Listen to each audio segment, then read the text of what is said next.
Josh Hasten here, Israel Uncensored on the Land of Israel Network at thelandofisrael.com. It is Monday, the 17th of September, 2018, the 8th of Tishrei, 5779. And this is probably the hardest show that I've had to do here on the Land of Israel Network.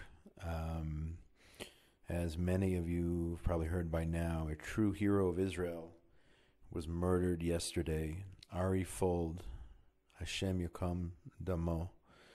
May God avenge his blood. Was stabbed to death by an Arab terrorist, the Jihadist, at the Gush Etzion Junction yesterday morning while he went to shop, to do the grocery shopping for his family. Ari died a hero after he was stabbed. He turned and ran after the terrorist, firing at him so that the terrorist would be neutralized and he could not cause any other damage. Unfortunately, Ari succumbed to his wounds. We are in shock here in Gush Etzion and throughout Israel. Last night, a late night funeral, and I've never seen anything like this. I've never seen a funeral. We should never have to know a funeral of this size again. But there were literally thousands, I would guess 10,000 people from all over Israel, from all walks of life, IDF soldiers, Gush residents, people from all over, left, right, center, it didn't matter, they came to pay their respects to Ari. And I mentioned just a minute ago that he was a hero in his death and in his actions yesterday, but he didn't just become a hero yesterday. He was a hero throughout his 45 years of life, always spreading the beauty and his love for the land of Israel for the world to see. And I know thousands and thousands were able to experience the beauty of the land of Israel thanks to Ari Fuld. There's a lot more I can say, and if you can hear it from my voice, this is not easy at all. So what I wanted to do, instead of focusing on his death and on yesterday's events and replaying what happened and getting into all of that, I wanted to just air the last interview I did with Ari. We've spoken before. I've interviewed him. He's interviewed me. It's a very small world here of Anglos who are part of I would call it the public diplomacy family of Anglos here in Israel who try to do good for Israel. And it's an even smaller world of those who try to defend the Jewish rights to live in Judea and Samaria. So everyone knows everyone. We all know everyone is doing amazing things together. And Ari was truly at the top. So again, instead of focusing on just the events of yesterday, I'm going to play a show here now that I filmed with Ari, sitting in a beautiful cafe on a wonderful Jerusalem morning this past June, just outside the walls of the old city of Jerusalem. So here is that interview, and may his family be comforted, and may we no longer have these types of events and not know any more sorrow. May God bless his soul. May God bless his wife, his children, his family. And to everyone out there, I'm just going to leave you with this as we approach Yom Kippur. Gemar Chatima Tova. May you be sealed in the book of life. And let's have a better year in 5779. Here's the interview with Ari. Josh Hasten here, Israel Uncensored, Land of Israel Network at thelandofisrael.com. It is Sunday, June the 3rd, the 20th of Sivan, 5778. Hope you're doing well in your part of the world. A lot has happened here in Israel since we spoke last week. There was a day during the week where Hamas launched dozens and dozens and dozens of rockets and mortar shells down on the people of southern Israel. And then it stopped for a few days, and then just last night, another salvo of rockets launched in the middle of the night, keeping the residents of the south awake, unfortunately. I am coming to you from Jerusalem here on a beautiful spring Sunday. Don't forget to get in touch with me during the week, Josh at thelandofisrael.com. On Facebook, it's Joshua Hasten. On Twitter, at Josh Hasten. Now, normally when rockets strike, you would think that people would want to try to get out of that zone, the rocket zone, whether it's 10 kilometers or 15 or 20 away from Gaza. But my good friend Ari Fuld, you probably have seen him on Facebook. He's an Israel advocate, international speaker, does a lot of amazing work for the people of Israel here in the land of Israel. He did the opposite. He got in his car and he went down to Sderot and some of the communities there on the border of Gaza to bring you back the images, the videos, the pictures, to tell the real story of what was going on down there. If you haven't seen his videos, go to Facebook and look up Ari Fuld, look up the Ari Fuld Defense page, Israel Defense page, and check out his videos from this past week in Sderot. And you can learn all about the situation and what happened down there, what it's like to have to run for your life with those 15 seconds. We always talk about 15 seconds till the rockets hit. And with those mortars, you don't even have 15 seconds. So go back and check out his videos. Really tells a story that you're not getting in the mainstream media about the reality of life under fire. We're talking about generations of children growing up with this reality. Sometimes there are a lot of rockets, sometimes there are a few rockets. But ever since 2000, essentially, there have been rockets down in southern Israel, of course, spiking when Israel pulled out in 2005 unilaterally and took every last Jew, including the bodies, dug up the bodies and took them out of Gaza. So without further ado, from this beautiful afternoon here, right outside the walls of the old city of Jerusalem, Ari Fuld, welcome to Israel Uncensored on the Land of Israel Network at thelandofisrael.com. Thank you, Josh. It's awesome to be here. We're having a little brunch here by looking over the old city walls. Truly a miraculous place to be. So I'm really happy to be here and great to be on your show. Thanks so much. And any background noise you might hear, I mean, this is the natural life of Jerusalem. You may hear some buses passing, a lot of tourists. I see a lot of tour groups. We're here at a cafe, so you may get some background noise, but hopefully that'll just give you a feel. You can hear the spoons clinking, and here at Aroma Cafe, you hear people, their names being announced. I hope that's not a distraction to you, but this is life in Jerusalem, a beautiful, beautiful life in Jerusalem. Ari, I believe it was it Tuesday or Wednesday, when we had over 100 alarms down in the southern region of Israel, rockets falling every few minutes. You got in your car and went down there. What was your goal of going down to southern Israel with the mortars and rockets flying? So I know maybe it doesn't sound like it makes too much sense, but the truth of the matter is in the morning I heard about the kindergarten that was hit. And as soon as I heard of that, I was just sick and tired of watching the news, even the Israeli news, and seeing all the stories about the side of Gaza. They're being hit, this and that, and pictures. Nobody's showing our side. And a mortar hit a kindergarten. Jewish kids who are coming to enjoy their day, and the 100 alarms didn't sound yet. This was just the beginning. I said, I got to go down. I got to go down, number one, to support the people there and tell them that there are people who are thinking about them all over the world. I have to go down to show the real picture. Nobody's getting it. So I got in my car, and the truth of the matter is I went to one of my neighbors where I live, and I said, hey, I'm going back down to Gaza. You want to send anything? So here's some money. Go buy some cakes. So I went to the bakery, first Gary's coffee house in Efrat. I said, Gary, I'm going down to Gaza. Here's some money. Give me some cakes. He goes, don't give me money. I'm giving you cakes. Then I went to Chiffon. Same thing. No money. Here are the cakes. I ended up with my car packed with cakes. Gary gave me a full tray of cupcakes specifically for the children in that kindergarten. And my goal was twofold. Number one is I was going down to show support for the people that were not hearing from anyone. And number two is I had to give the real picture to the people in the world, and they're just not getting the picture from down there. So this started at exactly 7 a.m. in the morning. I remember getting that first Tzeva Adom. A lot of people have that application on their phones. Tzeva Adom, cone red. You know the rocket's incoming. 7 a.m. If, God forbid, that rocket would have started, or that rocket would have hit that kindergarten an hour later, half an hour later, we could be talking about a mega tragedy of unscaled proportions here in Israel. So thank God that didn't happen. But that was a miracle within itself. So I just want to correct one small thing. 6:59, the rocket started being shot. It was 7:30 that the rocket hit the kindergarten. So we're talking about a difference of 20 minutes. If they would have been 20 minutes later, we would have had a real tragedy. And by the way, when I went down there, I went to the kindergarten and expected, the kindergarten teachers to say, hi, listen, it's closed.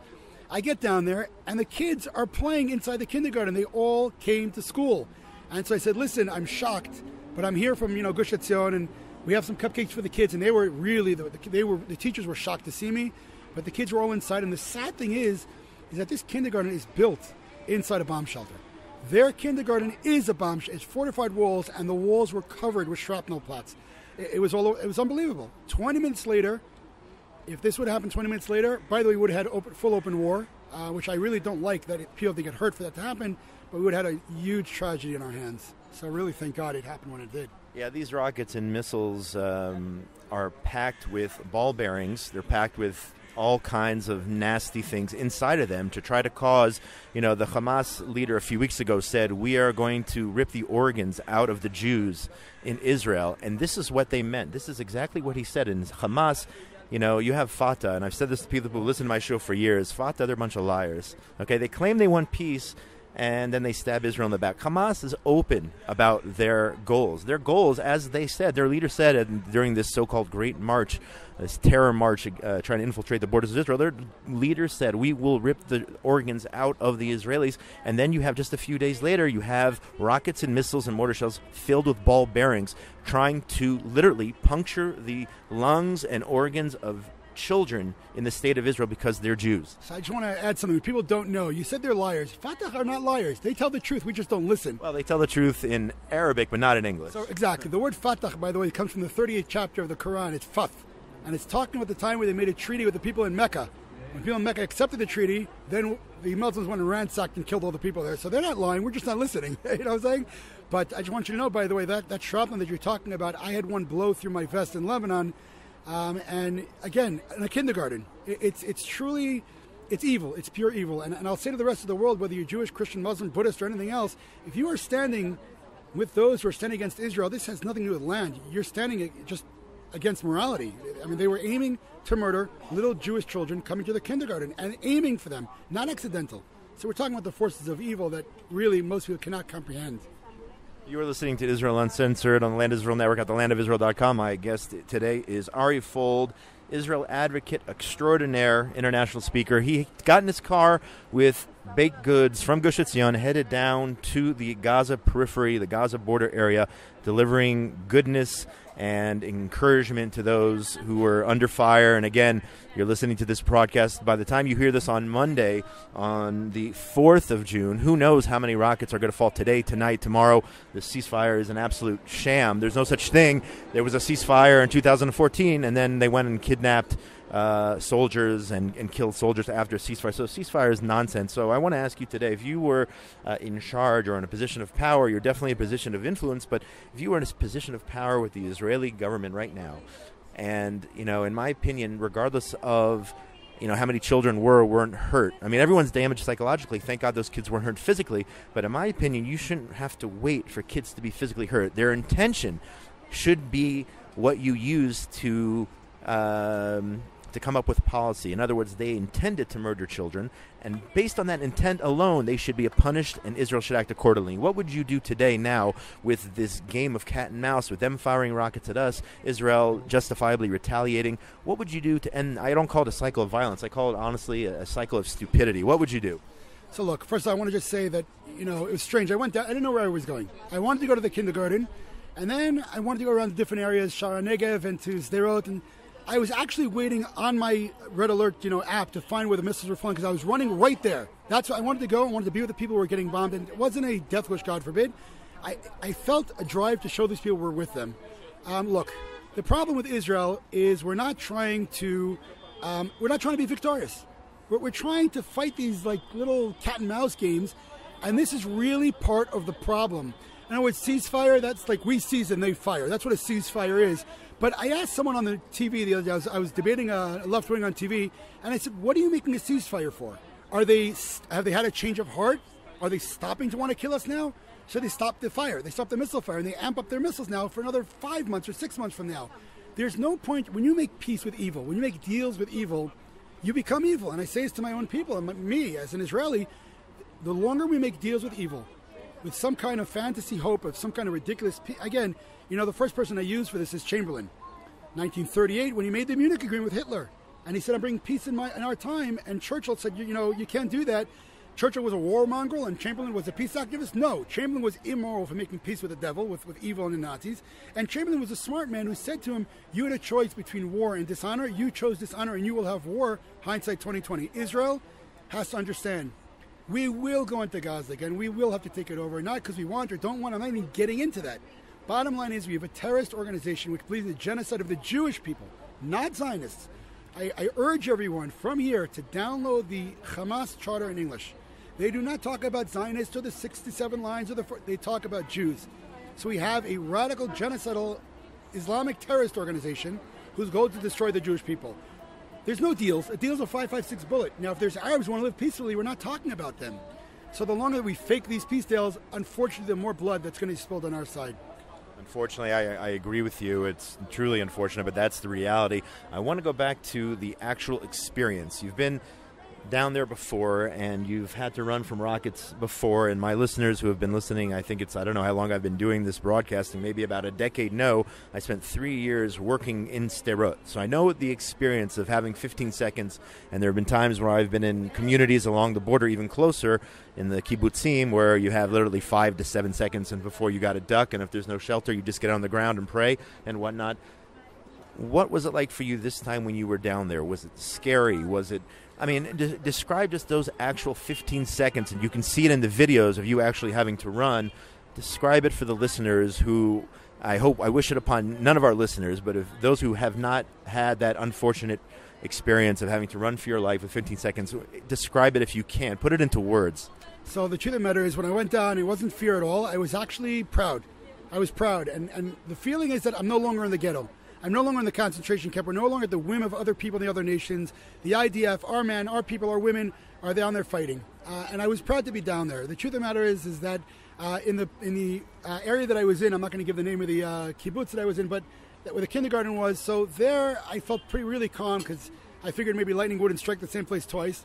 Then I traveled to Sderot, and as I was interviewing people in the middle of the street, the polite, calm, Tzeva Adom. So, it's very calm not to get people crazy. And as soon as I heard it, my mental clock went off, and I'm ticking down, and I'm counting 15, 14, and I ran, and I grabbed it, and I'm screaming, Tzeva, red alert, red alert. We ran into one of these, bunkers by a bus stop. The bus stops are bunkers, and I'm counting down, and my heart is pounding, and I'm safe, and I'm wondering, I hope everybody, the old, the children, the women, whoever can't, I'm saying women can't run, but those who are not able to, rush, I hope they get in protected areas, and I'm waiting for the explosion. It actually didn't happen at that point. And then I actually found the car where the Iron Dome, it took out the missile right above where I was, and a piece of the Iron Dome fell and completely demolished the car. And I spoke to the driver, and I said to him, what do you think? He goes, and the Israeli kind of like, no big deal. But the point of the matter is I felt that pressure. I wasn't scared, per se, for myself, because I was already protected, but that 15 seconds, of counting down between life and death and, destruction, it is terrifying. But at the same time, there's a mixture of pride there that they're not going to get us. We're here. We're strong. But certainly that running, you can hear me screaming on the video on the Ari Fuld Israel defense page. I'm screaming, red alert, 15, 14, everyone get in, 15 seconds. That sentence, I've been talking, 15 missiles could have fallen already. So it was certainly, it was that idea of, but it was a mixture of pride there of, we're here.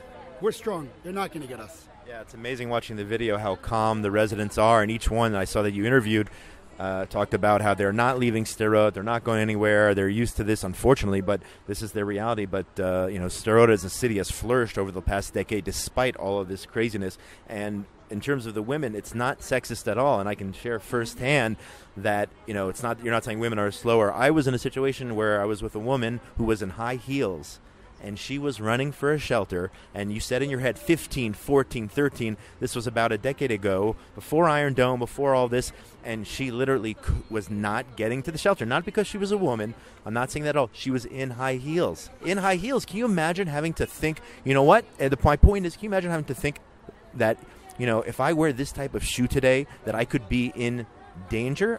So I understand what you're saying completely.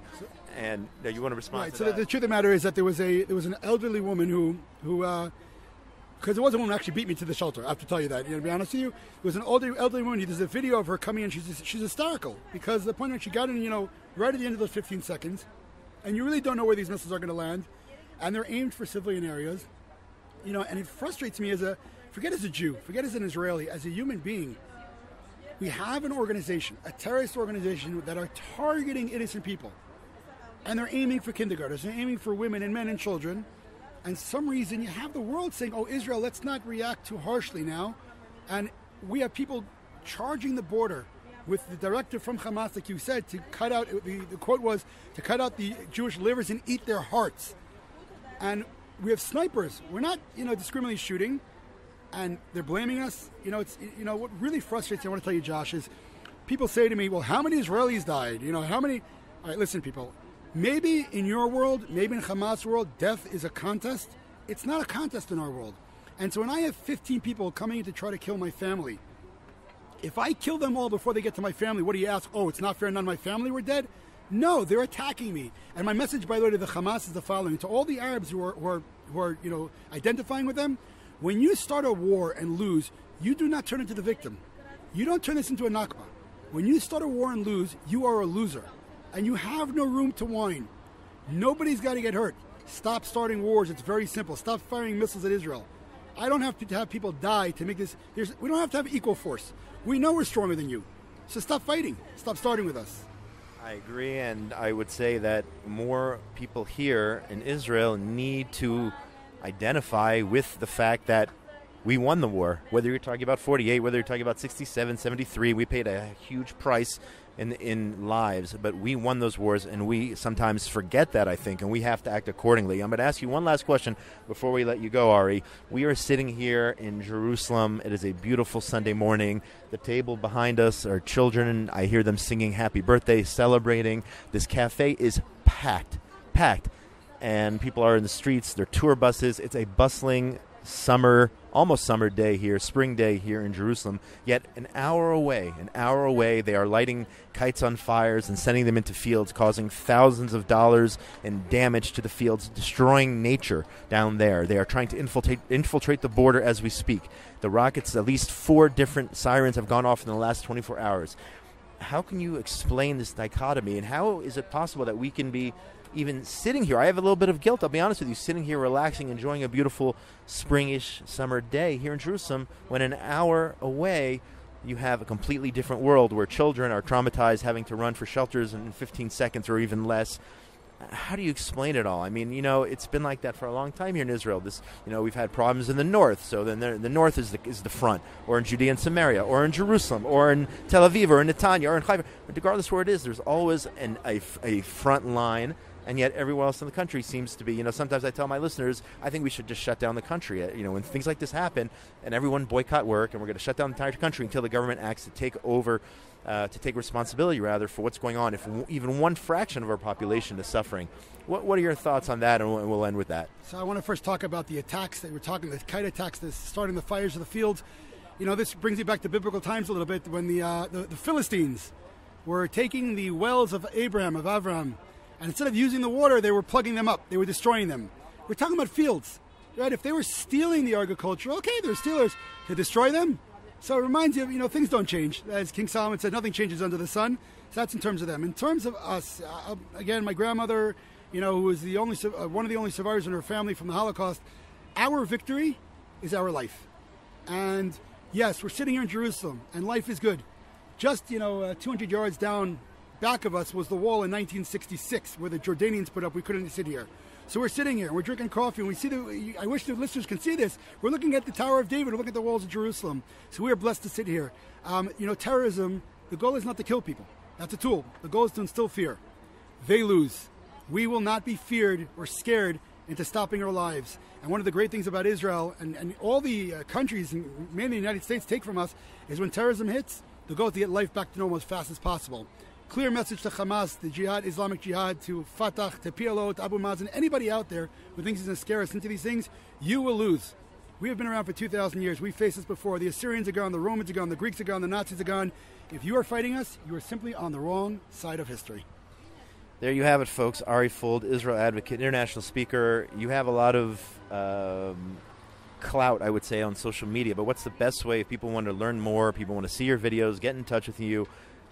What is the best way to get in touch with Ari Fuld these days? Well, you can certainly follow my page, the Ari Fuld Israel Defense page. I'm constantly loading up videos there, both opinion and political pieces, as well as live footage from Israel. My regular is Ari Fuld, A-R-I, F like Frank, U, L like London, D like Denmark. It's my regular, and if you want to send me an email, it's arifuld@gmail.com. I am taking a tour, hopefully September, October, to the States, a speaking tour. If you want to be in touch, certainly shoot me a line, and I'd love to be in touch with you. All right, appreciate your time on this beautiful Sunday in Jerusalem. Let's all be safe, and let's hear some good news in the days and weeks ahead here in beautiful Israel. All right, everyone, God bless. And remember, we're saying our prayers and hopes down to the people in the South, and certainly for the men and women in uniform. God bless the idea of soldiers for keeping us safe. And let's pray that God keeps Israel safe and we continue to be victorious over those who want to destroy us.